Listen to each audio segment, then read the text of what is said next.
Well, good afternoon, everybody, and thank you to Susan and Brianna at Lupus LA for putting this live stream together. My name is Alan Kassan. I am a lawyer, a partner at the law firm of Kantor Kantor, and I have a lot to cover today to talk to you about disability benefits and how they might impact your lives. And so let's get right to it. I'll start by telling you a little bit about my firm and myself. Kantor Kantor was established about 16 years ago. We started with a small group of insurance lawyers, and we were all dedicated to the idea of helping people battle insurance companies. Battle the insurance companies that have denied their insurance claims, mainly related to life, disability, and major health insurance benefits. We grew from about 6 lawyers to now 20. Originally, our offices were just in Los Angeles. Now we have an office in Northern California, an office in San Diego, and recently an office in Seattle, Washington, handling the Pacific Northwest. But we also litigate throughout the United States because a lot of the work we do is in the federal courts, and the federal court law is consistent throughout the country, so we're able to practice nationwide. Personally, I've been a lawyer for over 35 years. I've been with Kantor Kantor since we started to help build the firm. We've helped probably thousands of people with disability and other health-related claims against insurance companies. And we're proud of the work we do. We've established an excellent reputation in the community. We get referrals from lots of lawyers around the country. We even get referrals from judges and other professionals because there are not many lawyers who do what we do and not many that do it well. So I talked a little bit about the practice areas. Let me just explain a little bit more.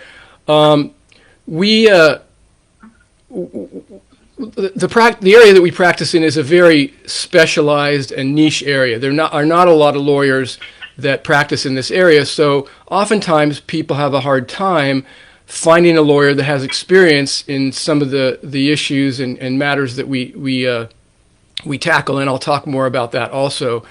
I also want to say that I know, and I'm sympathetic because I hear it from clients all the time, that it's not always easy to find a lawyer that you can ask questions to comfortably. I know lawyers can be intimidating. I personally don't think I'm an intimidating lawyer, but I know that sometimes people are unsure of what questions to ask or how the process works. People are also often unsure and maybe even worried about the cost of retaining a lawyer. Our firm has a policy that we will talk to anybody and try to give input and listen to what your story is, and we won't charge for that. We'll even look at documents and try to give advice.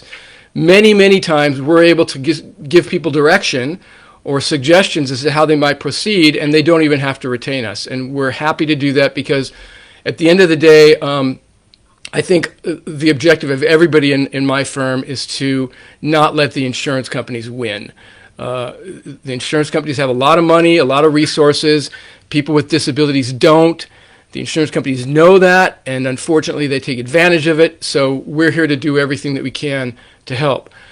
And also, the way that we charge for our services is we don't charge an hourly fee. Some of you may have heard the term contingency fee. We charge a percentage of the benefits that we may recover for our clients. And that means that if you don't win or we don't recover anything, you don't pay the lawyers. And that can even extend to costs. Sometimes it's expensive to fight insurance companies, and we will usually advance those costs without seeking income or payment from our clients. And then when we win and recover, we'll deduct those costs from the recovery. So it's not hard, it's not expensive, it's not scary. And I honestly, I should be fair, and I don't just speak for our firm. There are other firms, not many, but there are other firms and very capable lawyers around the state of California and even around the country, and we know many of them. and they're capable. So I usually recommend that people looking for a lawyer talk to at least 2 lawyers and get a sense of, it's not always just competence and knowledge. It's oftentimes going to be who you feel comfortable with and who you feel that you have a rapport with and understands your issues. So just want to get that out of the way. Today what I'm going to talk about is disability insurance. And before I launch into the whole explanation of what disability insurance is, I want to tell you what disability insurance isn't with respect to the work that we do. When somebody suffers from a disability, there are many avenues for potential relief. You can apply to the state for state disability insurance. Most of you probably know that when you have a job and you have your payroll deductions, a small amount of that deduction every month goes to pay the state for a disability benefit. And if somebody becomes disabled, it's pretty easy to obtain state disability benefits by simply filing a claim and offering some support from a doctor. And that benefit is, I don't know exactly, but it's about 60% of your weekly salary. And usually those benefits will be paid for up to a year. We don't get involved in those kinds of things, those kinds of claims. They're fairly automatic and straightforward, as I said, as long as you have doctor support. So most people don't have problems or issues with state disability, also referred to as SDI. The other big one, of course, is Social Security disability, and I think everybody knows about Social Security disability. Again, most of us pay into the Social Security system, and in addition to Social Security retirement benefits, the government also provides a disability benefit, so that if unfortunately you become disabled before it's time to retire, you can tap into those benefits and get close to, if not equal to, what your retirement benefit would be as soon as you become disabled. A little more difficult. The government has clamped down on Social Security disability benefits, but again, the process is straightforward. The forms are online. All the information is online. You fill out the forms, you send in the support, and your claim there is either accepted or denied. But again, we don't deal with Social Security disability insurance. Many of our clients have claims with Social Security, and there's a huge amount of overlap. But we refer those matters to Social Security lawyers that we work closely with, because they're the experts in that area, and we work together to hopefully obtain positive results for Social Security disability. There's also workers' comp. Most people have also heard of workers' comp. You become injured on the job. You can make a claim against the work comp carrier, the employer's insurance carrier, and that's a whole nother process, which involves another whole niche in the practice of law, workers' compensation lawyers. And again, we don't do that, but we do work closely with a lot of workers' compensation lawyers, so we can often refer people who inquire or our clients to any of the lawyers that deal with those things. So what we do is we deal with the disability insurance, both long-term and short-term disability insurance, that many, many employers provide through the course of employment. Sometimes the employers will provide that insurance at no cost, and oftentimes you may not even know about it. So first note, if you're taking notes, to check into is whether or not your employer has provided you, or there is the provision of short-term and long-term disability benefits at your place of employment. Oftentimes, employers might supply a small benefit, and if you want to increase that benefit, you would have to then contribute to the premium, and that would be a deduction from your paycheck. Most people in the United States get their disability and health insurance and even life insurance through their place of employment, but there are many people who either want to supplement that disability insurance or who don't have the benefit of disability insurance through their employer.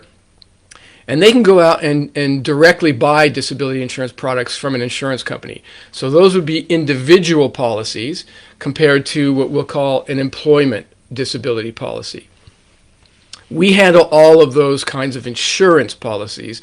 So not government-provided benefits, but benefits that are offered through an insurance company. Or what's also true is really large employers sometimes will self-insure.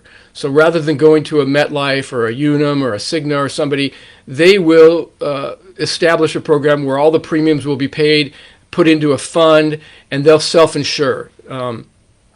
Most likely they'll have an insurance company that will administer it, but all of the benefits are paid out of an employer managed fund for the benefits of the employees. We handle all of that too. So another important thing for people to keep in mind, and it's something that very few people realize until they're thrust into the world of having to deal with an insurance company and a disability claim, is that claims can be governed by state law or they can be governed by federal law. And it's fairly easy to distinguish between the two, because if your claim is provided through your employer, it's governed by a law which goes by the acronym of ERISA, E-R-I-S-A. And ERISA stands for the Employee Retirement Income Security Act, a huge convoluted scheme of law that was enacted in 1974. And the purpose was to protect employee benefits. I don't think when they enacted it, they necessarily had health and disability insurance benefits in mind, but the law has evolved now that all of those benefits are wrapped into the umbrella of ERISA. And the good and bad about ERISA is that it is a somewhat more streamlined procedure. The bad is that it's in federal court, and the benefits are very limited. Under the law of ERISA, the only benefits that an insured can enjoy or recover if an insurance company acts badly and denies the benefits is to recover those benefits. Whereas in state law, if an individual went and purchased a disability product by themselves, not through their employer, the disability claim would be governed under state law. And in California, we live in a very consumer-friendly state, and the law is much more generous and kind to insureds than the ERISA law is. So in California and many other states, if an insurance company acts badly or in bad faith or is not fair or reasonable in the administration of your claim, you can sue the insurance company not just for the benefits that you seek, but also for emotional distress that they may cause, potentially punitive damages, attorney's fees, other out-of-pocket costs. Of course, you have to prove those damages, but they're available. And under state law, you also have the right to a jury trial. Under federal law, there is no jury trial. There are no other benefits. Sometimes attorney's fees can be recovered, but usually it's just the benefits. So what I always explain to my clients or people who call is that because of the way the law has been crafted and evolved, the insurance companies really almost have an incentive to deny claims because there are no repercussions. There are no adverse consequences other than possibly having to engage in litigation and maybe having to pay the plaintiff insured's attorney's fees. But that's not the norm. You know, there's a small percentage of cases that actually make their way to litigation or make their way to a trial. And the insurance companies know that, and they play those numbers, and they know the odds are that it's slim. So if out of 10 or 20% of the claims they have to fight, that means there's 80 or 90% of the claims that they win, that they deny, and they benefit from. I also like to say insurance companies are really good at two things. They're really good at selling insurance product. You see their ads, there's scare tactics. There's also security issues. People want to feel comfortable and protected financially. It's an understandable desire. So they're great at tapping into those things and selling the product. But then on the flip side, they have a whole nother department that's also really good at denying the payment of claims. So you just need to be cognizant of that when you're not only when you're challenged or faced with the problem or the burden of making a claim. But if you have the opportunity to buy your insurance, you should give that some thought. Individual insurance, you should give that some thought as well. Okay, I'm going to begin by kind of giving you an overview of some of the things that are typically part and parcel of a disability policy, and then I'm going to talk about submitting a claim and then fighting a claim that's been denied. But before I do that, I just want to also add something I meant to mention earlier. Because of what we do, and because we've been doing it for so long, we have helped people with almost every disabling condition you can think of. And that includes a lot of autoimmune disorders because they're rather common and disabling. And that would include lupus, of course, Graves' disease, rheumatoid arthritis, celiac disease, type 1 diabetes, many other things. And then beyond that, Parkinson's and multiple sclerosis. We have a lot of migraine headache issues. We have a lot of degenerative back condition issues. It really runs the gamut. So we're pretty familiar with the issues that disabled individuals encounter. We're sympathetic, and we fight hard to help push back on insurance company denials. So let's talk a little bit about insurance product basics.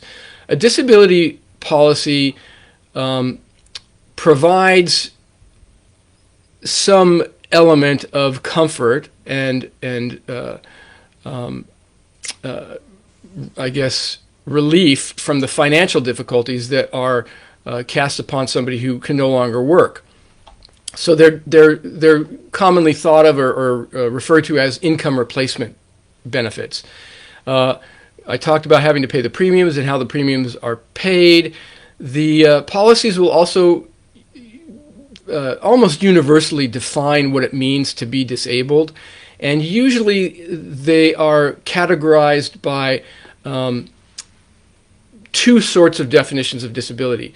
They will pay benefits if somebody is disabled from their own occupation, the occupation that person was in at the time they became disabled, and they'll do that for some period of time, usually 24 months, sometimes 12, sometimes longer than 24. But they'll pay benefits so long as you can prove to their satisfaction that you can't perform the material duties of your occupation. But then after 24 months, the definition will change, and you will have to prove to the insurance company that you can't engage in the material duties of any occupation which you might be suited to by way of your education and your training and your experience. That can be a more difficult threshold to cross because if you have a decent education and you're young, it's likely that there may be other things you could do, again, really dependent entirely upon the nature of your disability. Now, that's probably a lot more true for people with physical disabilities such as cervical neck problems or degenerative back problems that can't do any kind of work that they've been trained for. But people that have pain and cognitive impairment and fatigue and gastrointestinal disorders, dermatological disorders, those things are a little bit more amorphous and hard to pin down with objective diagnostic criteria. So the insurance companies will frequently say these are self-reported symptoms. There's no evidence that they're disabling. So these are the kinds of things you should just be aware of as you think about disability, think about disability insurance. And by the way, a lot of this also applies to the other types of disability benefits that I mentioned early on, the Social Security, the state disability, the workers' comp. So you have the definition of disability, and you should check. Sometimes policies are generous. If an employer has negotiated a good policy, sometimes policies will not have an own occupation, which converts to an any occupation definition of disability. They will insure you so long as you can't engage in the duties of your own occupation. And that's common for executives and professionals and people that are in maybe more unusual types of positions. So something that you should be aware of before you really even think about making a claim or challenging a claim. Benefits will also have a waiting period. Policies call that an elimination period. So you will have to remain disabled for, it's usually about 180 days, 6 months. Sometimes it's 3 months, sometimes it's 12 months. But before benefits will actually be paid, you have to remain disabled for that specified period of time. Benefits policies will also define how long benefits will be paid. And again, usually benefits are paid until age 65. Many policies now will pay benefits until normal retirement age, according to Social Security, and that's now extending beyond 65, 66, 67, 68. So that's how long benefits will continue. Again, so long as you can prove on a regular periodic basis that you continue to remain disabled. Benefit amounts under disability policies range. The average is probably 60% of your pre-disability income. Could be less, could be more. Again, something to be aware of before you consider making a disability claim or understanding the relative risks and rewards of making a claim. Disability policies also have exclusions, and this is something that comes as a surprise to many people. In fact, most people believe simplistically that if their doctor says they're disabled and writes a note to take them off work, that the insurance company is going to automatically pay them, and that is can be a critical, fatal mistake, because if you proceed on that basis without fully understanding how the process works, you're undoubtedly going to make mistakes and fall victim to pitfalls. So it's really imperative that you understand what kind of disability coverage you have and what is covered and what might not be covered, and the kind of things that aren't covered or that might be limited would be, for example, mental nervous disorders is how they're kind of summarized or phrased in disability policies. Oftentimes, disability policies will limit benefits for anything having to do with any kind of a mental disorder, depression, anxiety, paranoia, sometimes even bipolar, to 24 months. So when somebody is doing their financial calculations about how they're going to pay their rent and buy food over the next many months or years if they're disabled, and it's not safe to just assume that the disability policy is going to step in and handle all that and take care of you for up until age 65 or retirement age. So you need to be careful and aware of these kinds of restrictions or limitations, exclusions. There's also what's known as a pre-existing exclusion, pre-existing condition exclusion in disability policies, and that means, it's pretty self-explanatory, that means that if you have an ailment, a disease that maybe didn't absolutely disable you before, and then you obtain disability insurance and make a claim within 12 months of that disability insurance becoming effective, if you were treated or diagnosed or seen by a doctor within a certain period of time prior to the insurance becoming effective, usually it's 3 months, could be 6 months or 12 months, then you're not entitled to disability benefits. So what they're trying to accomplish here is they're trying to prevent people from getting a job or knowing that they're sick or that they may not be able to work, somehow going out and getting disability coverage, immediately making a claim, and then essentially taking advantage of the insurance company when they knew they weren't disabled. So in this case, it's probably fair to the insurance company, but what's also true is the insurance companies abuse this provision repeatedly. They will expand the scope of what might be included in these pre-existing condition limitations. So I should say this now, and it applies to almost everything I'm going to say. When an insurance company says no, don't believe them, don't be intimidated, and don't give up, because they're almost always going to say no, but the more you push, the more likely it is that you're going to be able to push back and realize some kind of a benefit. Okay, and finally, with respect to the disability policy, it's also really important to know that and this is something that comes as a surprise to some people, just because you've been diagnosed with a disease or an ailment, a sickness, that doesn't automatically mean that you're entitled to disability benefits. And again, that kind of makes sense because a lot of people are diagnosed at a very early stage. The diagnosis may be conditional, it may be tentative. So what insurance companies look at is not what your doctor has diagnosed you with, but what your doctor says you can or can't do. And the buzzwords there are restrictions and limitations. So, and I laugh, but it's not funny. Oftentimes doctors will say, my client can't work because she has lupus, or my client can't work because he's been diagnosed with rheumatoid arthritis. But the insurance company is going to immediately push back and say, yeah, but what does that mean? Exactly what can't this individual do from a functional standpoint in a work environment? Can they sit? Can they stand? Can they analyze? Can they talk on the phone? What can or can't they do that marks the points of disability that actually constitutes a disability as defined within the insurance policy? So always think in terms of restrictions and limitations when you talk to your doctor and when you communicate with your insurance company, because that's what they're looking at. I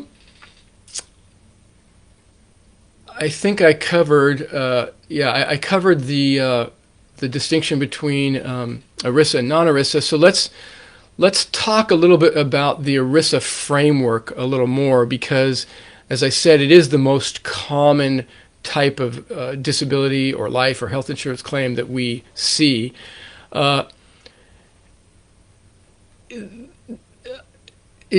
Employer-provided insurance is ubiquitous because it's less expensive.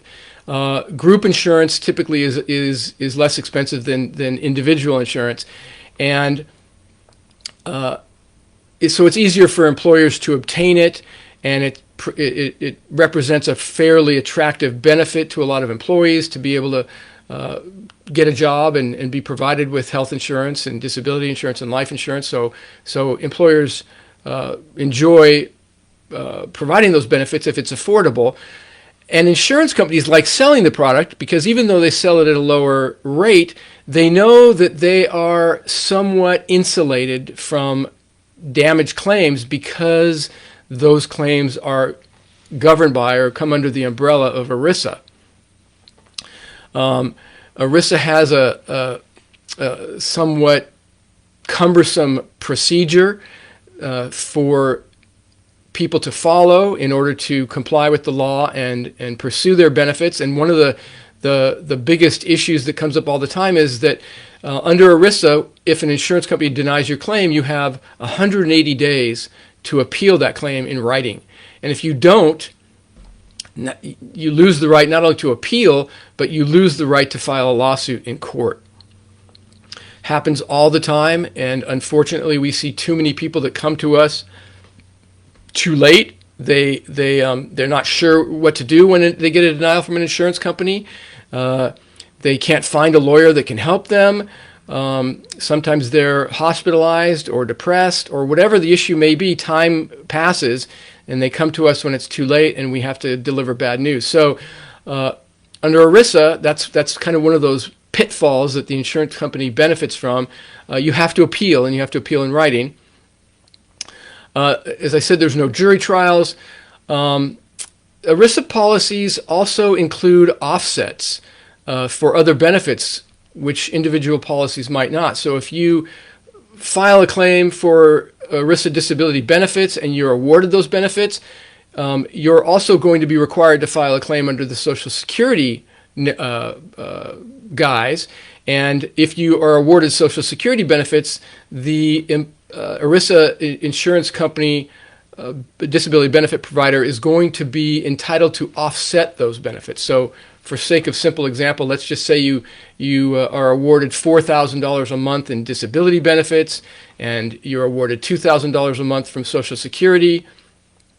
Your net benefit won't be $6,000 a month. It'll still be the $4,000 a month because the insurance company will only have to pay you that $4,000 minus what you're getting from Social Security. So again, another shocking piece of news that we often have to deliver to our clients or people who call.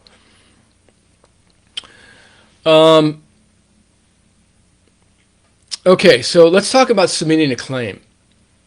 Submitting a claim is pretty simple, straightforward. It's most often done by calling the insurance company and indicating that you believe you might be entitled to a disability benefit. Nowadays, many times you can go online and get information about submitting a claim from larger employers. You can even download forms to do that. If you call, the insurance company will send you a package of forms and applications and release documents and things that they need you to execute to proceed. They will probably also want to conduct an early interview with you on the phone. And I say this because these are the kinds of things you should think about before you actually initiate the claim process. You should be prepared to tell your story, and you should be prepared to be able to supply the type of medical evidence that you will need to support your claim and establish your entitlement to benefits. And that means a lot of things. That means that it's probably imperative that before you contact the insurance company, you read your disability policy, and if you don't have it, that you request a copy of it and read through it, so at least you know a lot more about the landscape and the things that you might need to be concerned about when you do ultimately make a claim. And I always recommend, when it's possible, that people talk to their doctors about it first. If you feel that your disease, your ailments are becoming a greater and greater burden, and you can't be effective at work, or you're fearful that you're making mistakes, or that your employer is not going to be happy with your performance, or if you feel, which is also very common, that work is causing a lot of stress, which is exacerbating your physical condition or your mental condition, that's the time to not just make a knee-jerk disability claim, but to start thinking about how to make a claim. And as I said, understand your policy, your rights, and talk to your doctor or doctors about the process and get a sense of what they think. What's also very true and rather unfortunate is that people just assume that their doctors will help them and support them. And so they initiate the process, and the insurance company submits forms for the doctor to fill out. They will make a formal request for all the doctor's medical records. They will probably at some point even have one of their doctor consultants consult with your doctor. And unfortunately, oftentimes, particularly when doctors don't have a heads up or haven't engaged the client and understand the client's situation, they won't be really good advocates for disability. And they may tend to waver or equivocate when asked questions. And then at a later date, when you do have that conversation and ask them to support you, and they say, oh, by all means, now, I'll help you, the insurance company is going to hear a different story than what they heard originally, and then your doctor may have some credibility issues. So again, the point, I'm probably belaboring it, but the important thing is to prepare and contemplate the things that you may encounter when you're going to be engaged in making a claim. Another really important thing to consider is that you should never communicate with an insurance company solely in writing, solely on the phone rather. It should always be in writing. It should also be in a trackable format. You should Email will work if you can get an email from the insurance company. Same thing with fax. But if not, you need to go to the trouble of, like we used to in the old days, write an actual letter and put it in snail mail and send it to them. But it's critical that everything be documented. And I can't emphasize this enough, because you will hear things from insurance representatives or even see notes in insurance company log files where they will characterize what a conversation was with an insured that really bears no resemblance to what happened or what the insured said.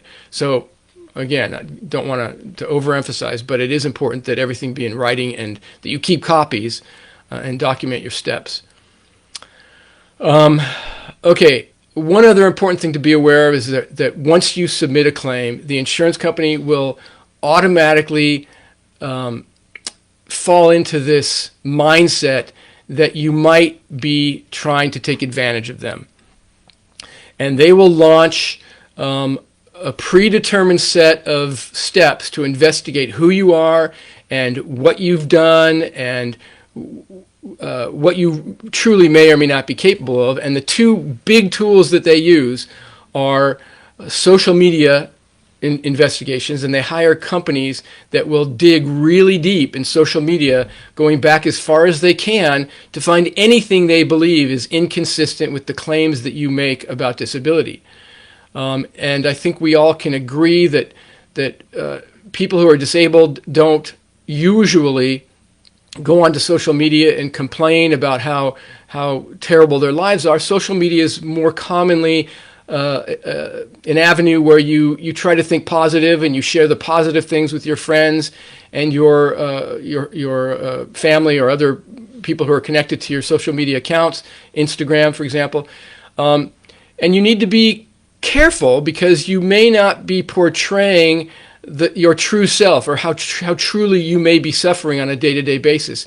You may have had, you may be suffering day to day, but you have the occasion to go take a hike or go to a party with friends, and everything looks great and you're enjoying yourself, and you post that on social media. You don't post on social media the fact that for the next 3 days you were in bed, or you were in pain, or you were on medication, or you were at the doctor. So social media is important to be careful with, and also be aware that if they really suspect, particularly if they find things on social media that they think are inconsistent with your reports, they will order surveillance.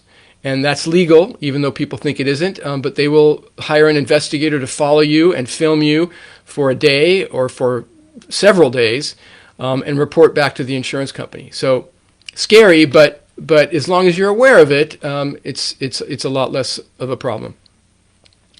All right, I want to talk about supporting your claim, and I know I'm probably talking too much, and I apologize. Brianna, are you there? Am I okay? Yeah, you're doing great. Thanks for all the info, Alan. Okay. So I've touched on this a little bit, but I think it's important to go through it a little bit more. How do you support your claim? How do you increase the chances that the insurance company is not going to deny you? And I think a lot of it is common sense. Some of it maybe not so, but let me go through some of these things. And I have a checklist, so forgive my eyes from wandering here. But first of all, it's important that when the insurance company sends you documents, that you return those documents in a timely manner. So again, kind of a no-brainer. You're going to want to carefully formulate a statement that you may want to add or supply to the insurance company that shares your issues, your day-to-day activities, your frustrations, your pains, your limitations.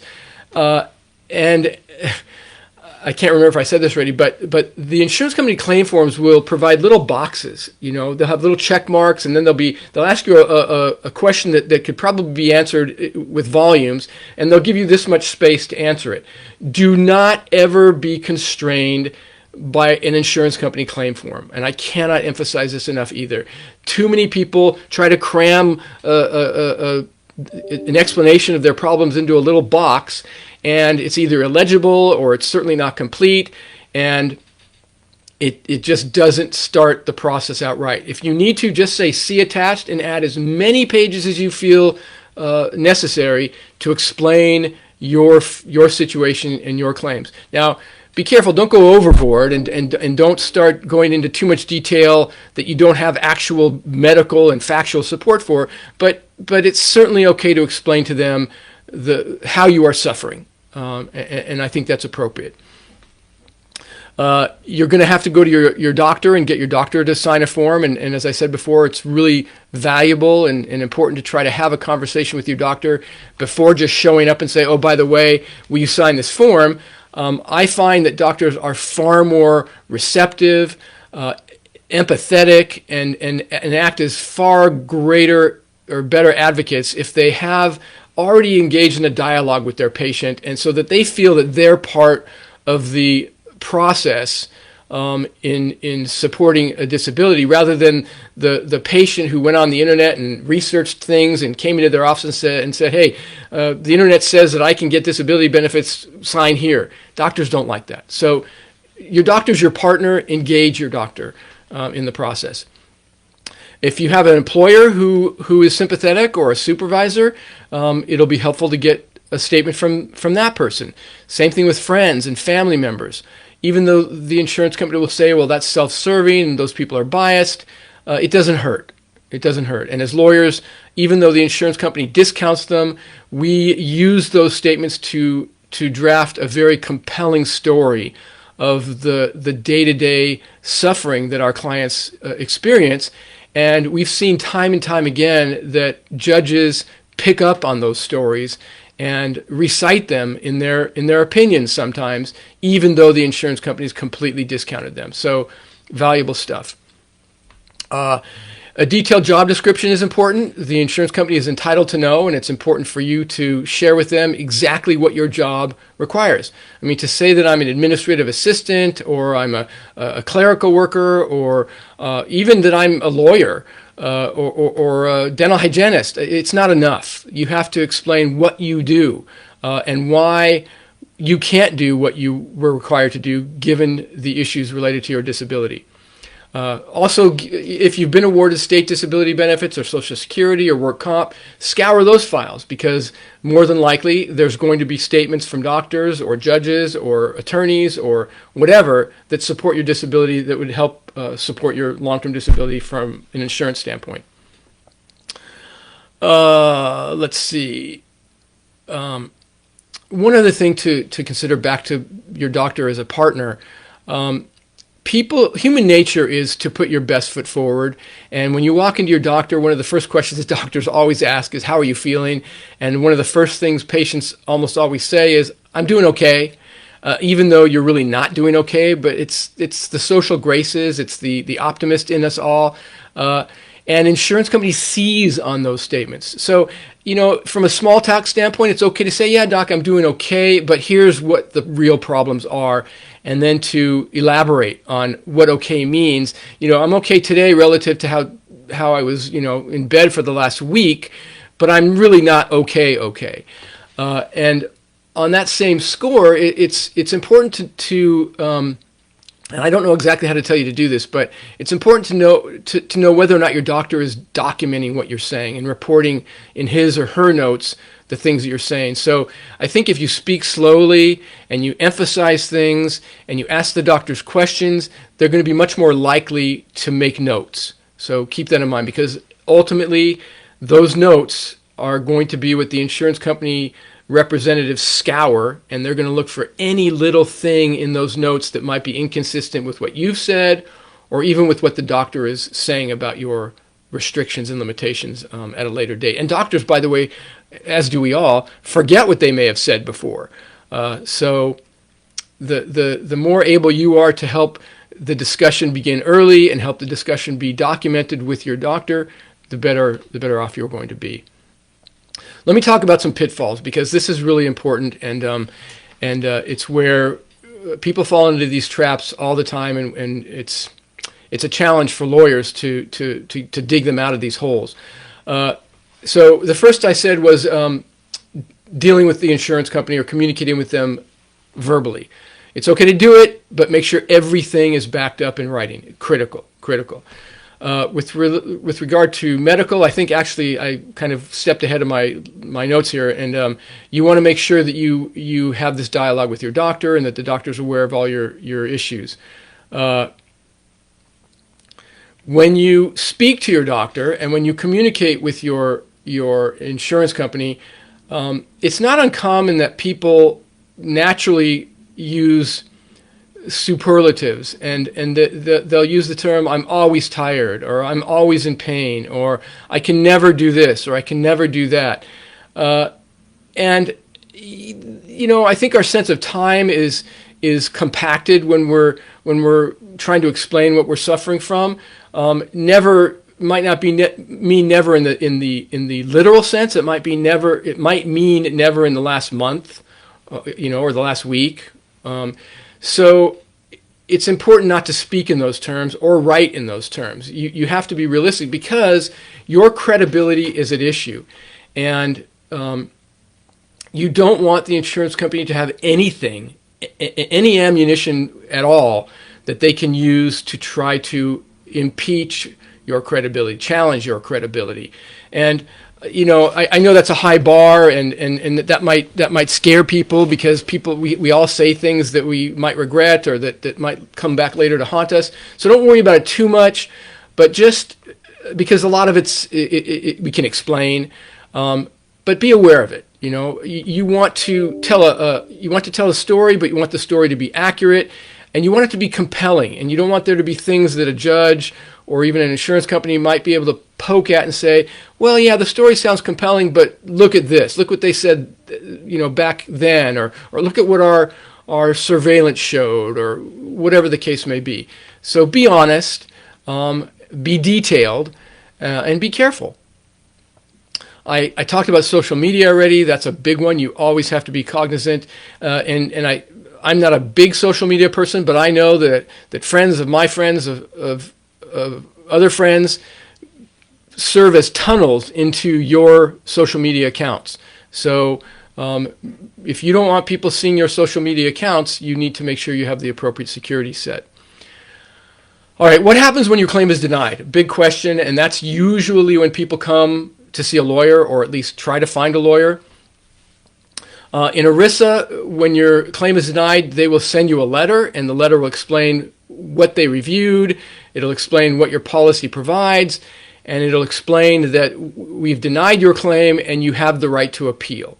As I said, usually that's about 180 days. Whatever it is, do not miss it. For any of you out there who currently are dealing with these issues, there is a stay of some of those deadlines right now. So because of the pandemic, the insurance companies are compelled to allow more time, but typically it's 180 days. Sometimes it's 60 or 90 days.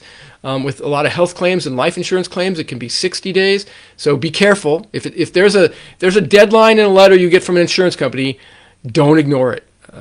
That's probably the one of the most important messages I can give you today. But when you get the claim file, the denial letter, you should also immediately request a copy of your claim file, because you will or may have your medical records, and you may have the documents and the letters and the statements from friends or family that you sent in, but you won't have all of the things the insurance company has.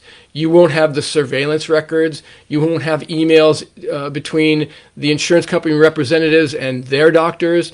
You won't have telephone log notes.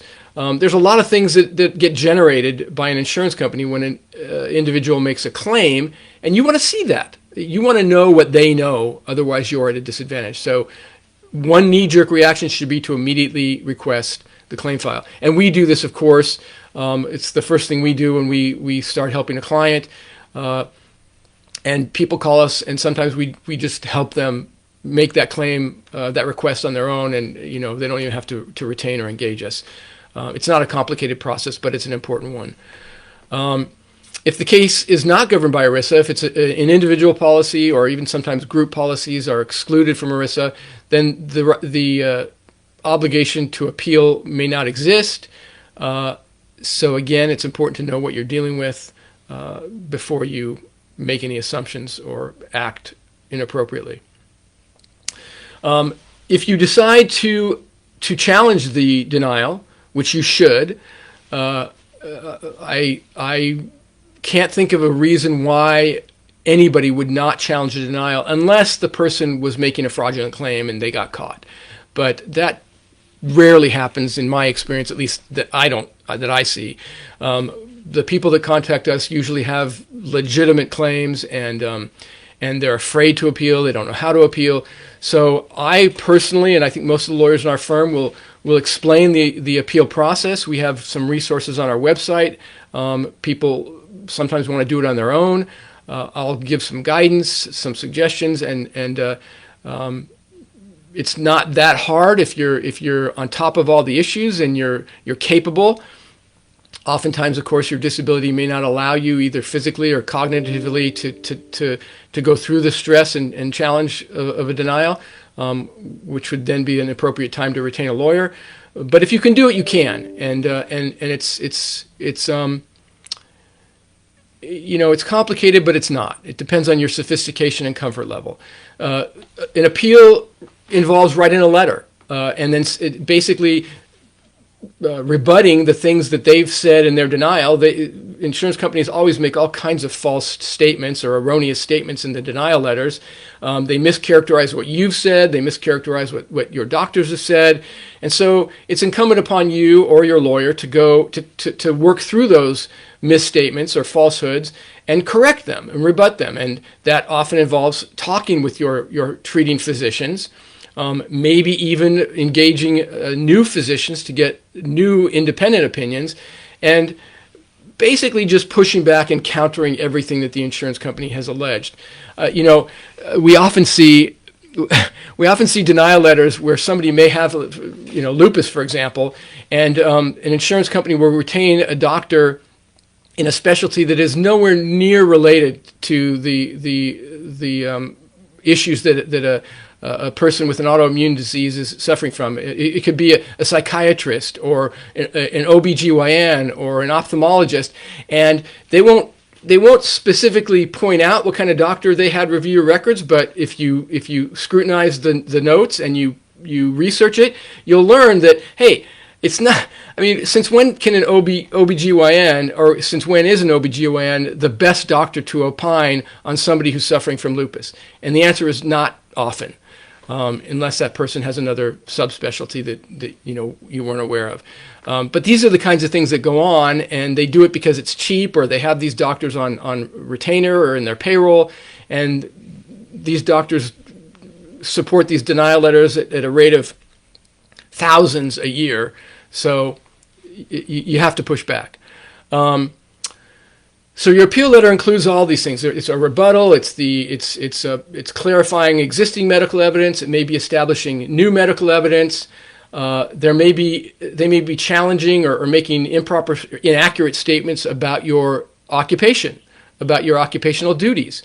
They may misinterpret or mischaracterize what it is that you actually do at work, and they will refer to occupational guides. There's many guides in the world of vocational studies that explain or describe what job titles entail. There are job titles, and then there are explanations of what that job entails. But your job or your job title might not fit into that rubric or that norm that they find in their resources, or that their vocational consultant found in their resources. So if they elaborate in the denial letter and it's inconsistent with what your occupation was about, then you point it out. But if they don't elaborate, again, you need to look through the claim file and get a sense of whether or not they truly understand what your job was all about. And if you were able to provide a job description at the outset, and they just completely ignored that, well, again, that's a bad act on their part, and something that they're going to have to answer for later on. Okay, that covers the appeal, I think, for the most part. And finally, I guess the big question is going to be, okay, I've submitted my claim. I appealed either on my own or with a lawyer. Well, let's talk about appealing on your own. If you appealed on your own and the denial is upheld, you will either have notice in the letter that you have the right to appeal again, which is not as common, or they will tell you you've exhausted your ERISA administrative remedies, meaning you've exhausted that requirement to submit an appeal within 180 days. And once you exhaust your administrative remedies, you then are entitled to bring a lawsuit. Some people file lawsuits on their own. Most people seek out the help of a lawyer. And I recommend that you, even if you want to do it on your own, that you do consult with lawyers like us. And as I said, there are many other lawyers in California and throughout the country. I say many, and that's a relative term. There's nowhere near the number of lawyers that handle ERISA claims as those that might handle real estate or personal injury or dissolution or probate. A small fraction of those lawyers, the percentage or numbers of those lawyers engage in ERISA subspecialty. So, yeah, seek out a lawyer who you believe can help you. You can do some internet research. Look for somebody who has a demonstrated experience with these types of claims. Look for somebody that you can find some good referrals online or referrals from other lawyers or friends. You might even check State Bar for discipline. And consider whether or not those lawyers are willing to speak with you without charge, free consultations, and also consider how they propose to charge you if you do go forward and file a lawsuit. So those are important questions to ask. And you know what? I think I will not hesitate to say that it's a good idea to probably talk to at least two lawyers. You might find two lawyers that have similar qualifications or capabilities, and then it's going to be a matter of who do you feel most comfortable with? Who do you feel understands you, that you can communicate with, and that you believe will act as your most vigorous advocate? So that kind of completes my portion of the program. I don't know if anybody has any questions, Brianna, but I'm certainly willing to try to address some. Yeah, I can jump in there. We do have some questions coming in, so we'll just, in wrapping up, if you have a second, we'll ask you a couple of them. The first one, someone said, how long should I be dealing with an insurance company before contacting a lawyer like you? Well, I think that depends on where in the fight you are. If you're at the very initial stages, I would say that it's not necessary to communicate with a lawyer as long as you're documenting everything in writing. The better paper trail that you have when you come to a lawyer or when you challenge an insurance company, the better off you're going to be. So insurance companies will almost always send the claim documentation to initiate the claim, so that's not usually a problem. What's usually a problem is that you submit your claim and they don't respond. And fortunately, under ERISA, there are specific time regulations, time imposition regulations that impose time limits on their responses. So, yeah, 45 days typically is the well, it's a little bit different for the claim, but if you don't get satisfaction or you feel that you're getting the runaround or being stonewalled within a month or two of trying to get answers from an insurance company, not a bad idea to reach out and talk to a lawyer, and the lawyer will probably give you a sense of whether it's appropriate to continue dialogue with the lawyer or whether there are ways that you might better push back on your own. Okay, great. Thank you so much. Can you explain the difference between short and long-term disability insurance for people who suffer from a chronic disease like lupus? Is that something that you can? Yeah. Sorry, I meant to cover that earlier. So most employers have a short-term disability benefit program. Not as many employers have long-term disability benefit programs, but I think it's fair to say that most employers provide both. Short-term disability is, as its name suggests, provided for a much shorter term. Usually it's 6 months. Sometimes it can be 12 months. But all of the things I talked about with respect to making the claim, proving the claim, establishing the claim, in terms of long-term disability, similarly apply to short-term disability. So the difference really is going to be the duration of the benefit, sometimes the amount. Oftentimes the short-term disability benefit amount might be larger than your long-term disability benefit amount. But the distinction is it's 6 months, sometimes 12 months, and then your claim would roll into a long-term disability claim. And incidentally, some employers, fewer and fewer these days, but some employer plans require that you be awarded short-term disability benefits in order to qualify or be eligible for long-term disability benefits. So I should have said this, and I apologize, but when you make inquiry about your benefits, inquire about both short-term and long-term disability. Got it. Thank you. That's so helpful. I'll just wrap up with one or two more questions here that are case specific. So one lupus patient reached out and said, my enamel and bones around my teeth are now being eaten away because of my lupus. My insurance isn't covering my dental work. I'm using care credit and doing everything I can to manage my lupus. Is this something I can appeal? Yeah, this is not uncommon, and it's a difficult challenge because here we're talking about a health insurance claim or a health-related insurance claim. If it's a dental insurance issue, your disability benefit's not going to cover that. Your health insurance coverage may or may not cover it, but even if there is some coverage for dental issues, the insurance company may argue that that is a cosmetic issue and not a medically necessary issue. And, it would probably take far too long to get into the details about this. But short story is you should definitely push back. You should definitely fight it. You should definitely get your doctors to try to advocate on your behalf, because sometimes, especially for smaller claims, I think I see here it's $3,500. Insurance companies may not want to fight it, and if they have a vigorous support from doctors, they may just roll over and pay. The other thing you can do is you can, and I don't know where this person lives, but small claims court can often be a good remedy for claims like this, because in California the limit for small claims court now I think is $10,000, and insurance companies don't want to have to deal with small claims courts. They have to send a representative. It's a pain in the rear end. So something to consider. Wow, that's really helpful. Thanks, Alan. Wouldn't have thought about that. Thank you so much for taking the time to answer these questions and to share all of your expertise with us today. This is incredibly helpful and valuable.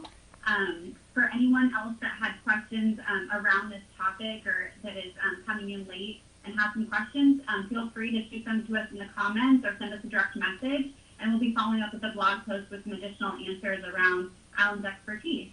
So thank you so much, Alan. We'll put the links to learn more about you and about Kantor Kantor in the post, so people will be able to take a look. And we're just really grateful to have had you today. Thank you.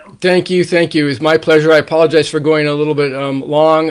As I said, there's a lot to say, but I'm always here to help, and I don't want to discourage anybody from reaching out if they have questions after this. You can reach us with the information I think that Brianna is going to share with you. So thank you, everybody, and I hope I helped, and good luck. Stay healthy. Thanks, Alan. Okay. Bye-bye.